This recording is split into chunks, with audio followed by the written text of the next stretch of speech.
Waheguru Ji Ka Khalsa, Waheguru Ji Ki Fateh. Welcome to this segment of Code Gurbani's a-sabad-a-day. Our recitation continues from Suhi Mahalla Panjwa, Guru Arjan Dev Ji. It's a short, relatively short passage, sabad. So I will read it out aloud first, and then we will attempt to understand the message. Suhi Mahalla Panjwa, Lalan Ravia Kavan Gati, Sakhi batavo mujhe matiri, Suhab Suhab Suhavi, अपने प्रीतम के रंग रती रहो, पाव मलो संग नैन बतीरी, जहाँ पठावो जाऊं ततीरी, जप तप संजम द्यो जतीरी, एक निमख मिलावो मोह प्राण पतीरी, मान तान अहम बुध हतीरी, सा Nanak सुहागवतीरी. So it begins with Lalan Ravia Kavan Gati. It's a question addressed to the Sakhi, who is the soul bride, who has achieved that union, that state of mind. So it begins by saying, you have relished the beloved Lalan Ravia Kavan Gati. By what means? How did you do it? Sakhi, O my friend, batao ho mujhe. Tell me. Matiri, help me understand. Give me that understanding. And then the Rahau, which is central, the soul bride that has achieved union, the Suhagavati, is being described here, the ideal. Suhab, Suhab, Suhavi, or should I say Suhab, Suhab, Suhavi. All of this is the same color, red, crimson, and crimson signifies love. So, crimson, Suhab, crimson again, Suhab, Suhavi, flame red.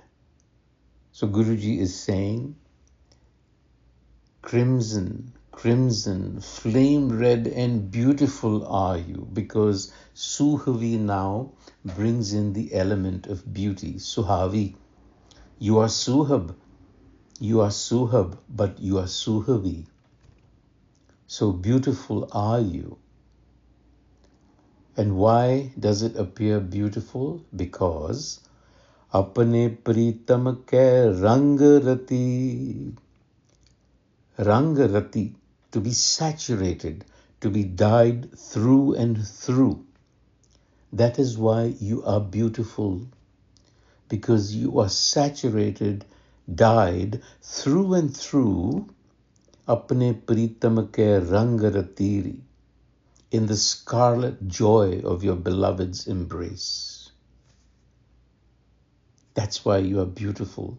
And I want to know, how does one receive that embrace? And now the Guru is saying, I would offer everything up. Pavamalo sanganen batiri. Now this is humility at its deepest. The Guru is essentially saying, Pavamalovo sanganen batiri. I would rub your feet. Malovo is to rub with my eyelashes. Sanganen batiri. That is to say, it symbolizes humility, surrender, the emptying of one's own egotistical thinking so that you can be filled. I would give all of that up. Jahan pathao, wherever you bid me to go. Wherever you bid me to go, jahan pathao, jaun tatiri. Tatiri, instantly, that very moment, without wasting a second, I would go wherever you send me. And that, not only that, but jap tap sanjam deo. So jap is essentially ritual, but it is ritual chanting, recitation of mantras. Tap, penance, and sanjam is discipline.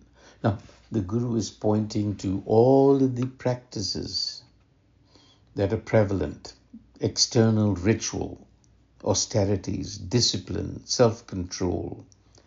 Jap, tap, sanjam, deo.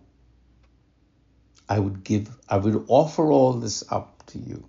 This is also another way of suggesting to us that the way that is being asked for is not through chanting, penance, and discipline, but the Guru is saying, I would give it all up. I would offer it. Jatiri, even my celibacy, even my vows of celibacy, because this was common practice. All this, he says, I would surrender if only you would unite me for a single instant. He's willing to give everything up for a moment of that union. Nimaka milavo mohe.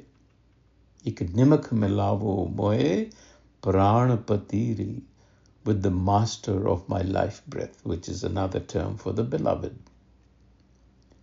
And then, in the concluding stanza, the Guru himself answers that question. Man tan aham buddh hatiri. Three things are being listed. Man, tan, aham buddh. Hatiri. So man is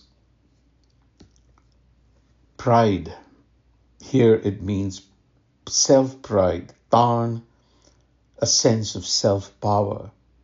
Aham buddh, egotistical mind. I am. I exist. I am the autonomous center. All of this, hatiri, hat comes from hatya. Kill them, slay them, destroy them. Destroy this idea that you possess any man, any tan by yourself. It is all the source. So this is the idea, to slay this very sense of I-ness. Sa Nanak Suhagavatiri. Conclusion, O Nanak, such a soul bride is truly wedded. Saha Nanak Suhagavatiri. So, Suhaba, Suhaba, Suhavi, that is the ideal. This rag is also in rag Suhi, which is the red, the fast, unfading crimson of a bride that is wholly in love. Here, the soul is so saturated in her beloved's color that she has become that color. And then verses 1 to 3, of course, give us the answer, how to do it. So Lalan, the word Lalan Ravia, is an affectionate form. It is the way one speaks of a cherished lover. It's almost like saying, my little love, my darling. And then again, within the same lines, this darling is called Pritam. This darling is also called Pranapati. So the vocabulary, the intimate vocabulary, seems to me to be quite deliberate, because what Guru Arjan Ji is telling us is that the master of our breath is not some distant law, but it is the master of longing and nearness. Suhagan, we are in an embrace with the source, and we need to recognize that. And the Sakhi who is being addressed, who is the Sakhi? The friend. It is referring to the Gurmukh, the one who is oriented to the Guru, the realized companion. It is actually also a pointer to the Guru itself. So you have three figures. You have the yearning soul, the speaker, the realized friend, the Guru, and the beloved, the Lalan. The bride wants the Lalan, and the Sakhi is the bridge to that Lalan. And the way that the Sabad is structured, Guru Arjan is both the questioner as well as the speaker, as well as the one who provides the answer. That is how it is structured. So he has offered everything that is valuable. His disciplines, his merits, his austerities, as the price for union. So what this tells us is that union with the beloved is not bought with spiritual achievement. It is not bought through japa, tapa, sanjam. It is actually through giving up everything. The one thing that must go is the very I that wants to perform all of this, jap, tap, sanjam. That has to be slain. Vaheguru Ji ka Khalsa, Vaheguru Ji ki Fateh.